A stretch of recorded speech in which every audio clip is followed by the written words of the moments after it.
Podcast Network Asia.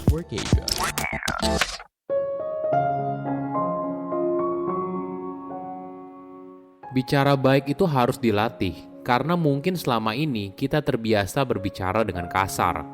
Halo semuanya, nama saya Michael. Selamat datang di podcast saya, Sikutu Buku. Kali ini saya akan bahas buku Non-Violent Communication karya Marshall B. Rosenberg, PhD. Sebelum kita mulai, buat kalian yang mau support podcast ini agar terus berkarya, caranya gampang banget. Kalian cukup klik follow. Dukungan kalian membantu banget supaya kita bisa rutin posting dan bersama-sama belajar di podcast ini.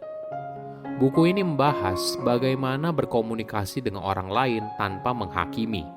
Mungkin saja kita sering memberikan label kepada orang lain. Kamu selalu telat, kamu tidak pernah perhatian, dan sebagainya. Kalimat ini hanya akan buat lawan bicara menjadi defensif. Kita harus belajar untuk berkomunikasi dengan penuh kasih. Dengan begitu, barulah kita bisa berkomunikasi dengan orang lain. Saya merangkumnya menjadi 3 hal penting dari buku ini. Pertama, kenapa perlu belajar bicara yang baik? Apakah kamu pernah memberikan label terhadap seseorang? Entah orang itu kamu berikan label pemarah, malas, penipu, dan sebagainya. Kadang, otak kita terbiasa untuk terlalu cepat memberikan label kepada seseorang. Dari sebuah kejadian, kita langsung memberikan label kepada orang tersebut. Penulis bercerita pengalamannya saat berada di Palestina. Saat itu, dia sedang memberikan seminar soal non-violent communication. Tiba-tiba saja para penonton mulai gelisah.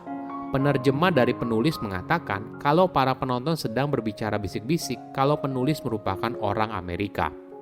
Lalu ada satu orang dari penonton langsung berteriak, "Pembunuh!" Puluhan orang lainnya lalu mengikuti pria tersebut dan meneriaki penulis sebagai pembunuh. Apa yang penulis lakukan? Penulis selalu memusatkan perhatiannya pada satu orang yang pertama kali berteriak dan bertanya, "Apakah kamu marah karena aksi yang dilakukan oleh pemerintah Amerika?"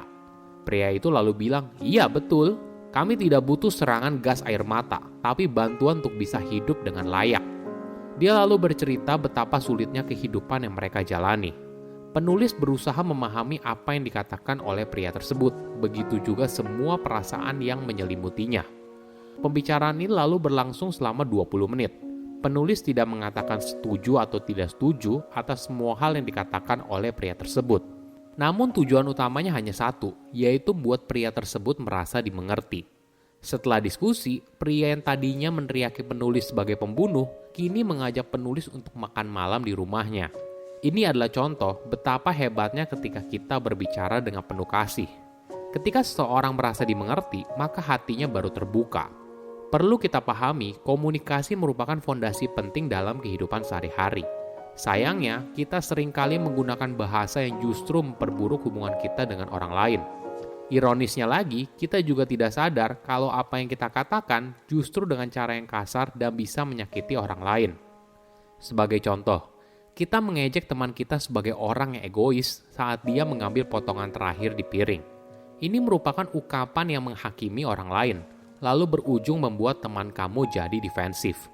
Padahal kita punya pilihan yang lebih baik. Kita bisa memilih untuk mencari tahu kenapa dia melakukan hal tersebut daripada buru-buru menghakimi orang lain. Menariknya, bahasa ternyata bisa mempengaruhi seseorang apakah dia menjadi orang yang lebih baik atau menjadi orang yang kasar. Studi menemukan negara dengan banyak kata-kata yang menghakimi dalam literatur mereka ternyata memiliki tingkat kejadian kekerasan yang lebih tinggi.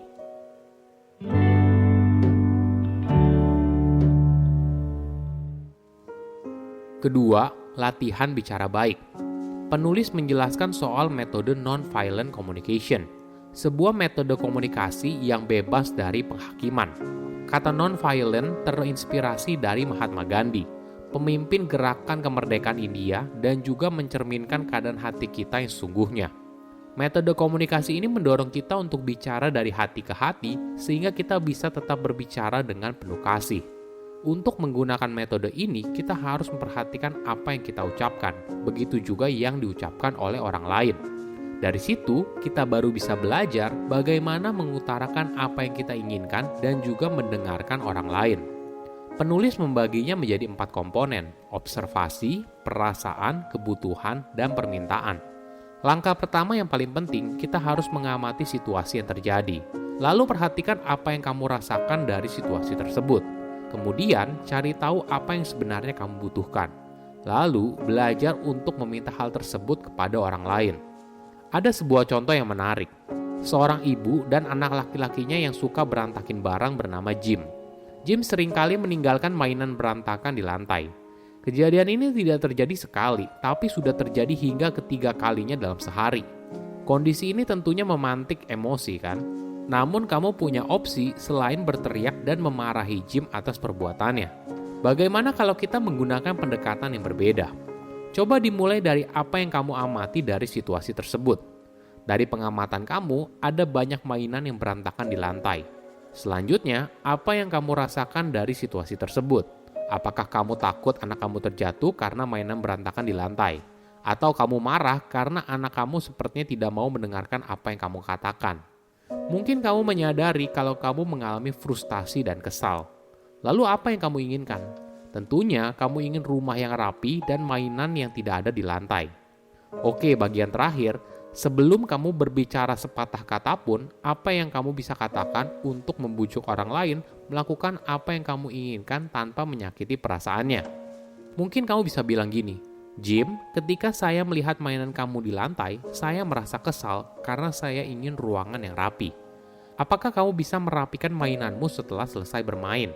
Ingat, polanya seperti ini ya, pengamatan, perasaan, kebutuhan, lalu permintaan.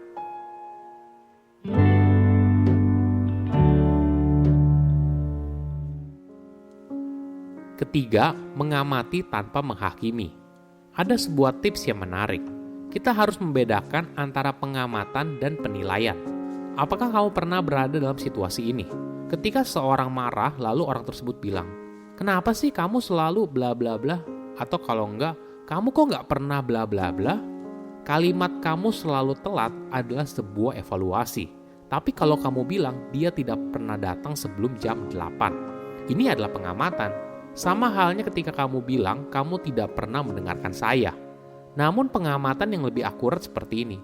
Saya sudah 2 kali memberitahu kamu soal ini, tapi kamu tidak mendengarkan. Ketika kamu memberitahu seorang apa yang kamu amati, bukan penilaian kamu tentang mereka, maka hal ini tidak akan buat mereka jadi defensif. Suatu hari, penulis diminta untuk menjadi mediator perselisihan antara kepala sekolah dan karyawannya. Pertama, penulis bicara dengan para karyawannya dan bertanya apa yang terjadi. Satu orang menjawab kalau kepala sekolahnya itu bawel, bicara terus-menerus. Penulis lalu bilang kalau itu bukan pengamatan, tapi penilaian atas perilaku seseorang. Beberapa karyawan lalu mengatakan hal yang serupa. Kemudian penulis lalu meminta para karyawan untuk menuliskan perilaku apa saja yang dilakukan oleh kepala sekolah yang membuat mereka kesal. Daftar ini sangat berguna untuk membantu seorang dalam mengamati tanpa memberikan penilaian. Misalnya dalam satu bagian, karyawan menulis kalau kepala sekolah suka bercerita soal masa kecilnya dalam sebuah pertemuan hingga akhirnya pertemuan mereka molor selama 20 menit. Ketika semua observasi ini dikomunikasikan kepada kepala sekolah, dia lalu mengatakan, "Loh, kenapa nggak ada yang kasih tahu ini ke saya ya?" Oke, apa kesimpulannya? Pertama, bicara baik itu harus dilatih. Hubungan manusia pada dasarnya berakar pada komunikasi.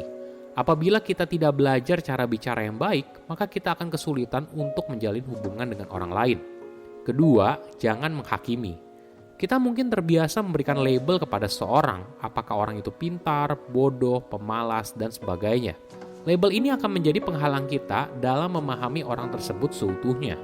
Ketiga, bicara dengan kasih.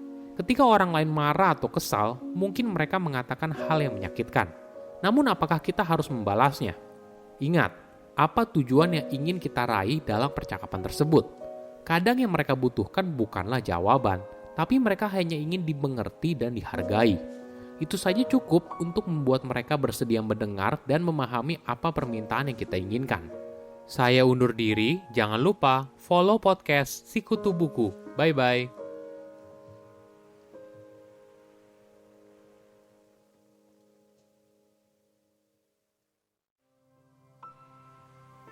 Pandangan dan opini yang disampaikan oleh kreator podcast, host, dan tamu tidak mencerminkan kebijakan resmi dan bagian dari Podcast Network Asia.